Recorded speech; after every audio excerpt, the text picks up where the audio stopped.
Dendam lihat ibu dianiaya, kakak beradik di Morowali Utara nekat habisi ayah kandung.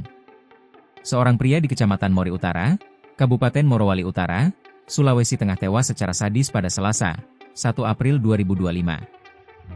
Mirisnya, pembunuhan dilakukan oleh dua anak lelakinya, berinisial MK 20 tahun dan SAL 19 tahun. Dari hasil penyelidikan sementara, MK dan SAL nekat menghabisi ayah kandung mereka AL karena dendam. Kapolres Morowali Utara AKBP Reza Homeini mengatakan, korban AL kerap mabuk dan melakukan kekerasan terhadap istri dan anak perempuannya. Hal tersebut yang kemudian menimbulkan dendam dan kebencian pada MK dan SAL.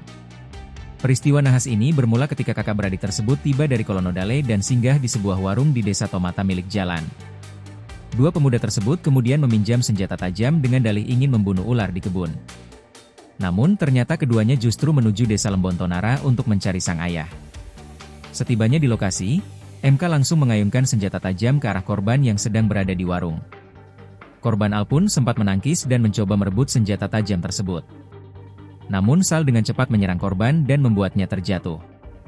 Meski AL sudah terkapar, namun pelaku masih melakukan penyerangan hingga korban meninggal dunia. Kedua pelaku langsung melarikan diri ke Desa Tomata seusai menghabisi ayah kandung mereka. Hanya berselang 30 menit dari kejadian, tim Polsek Mori Atas yang dipimpin oleh Kapolsek langsung meringkus kedua pelaku.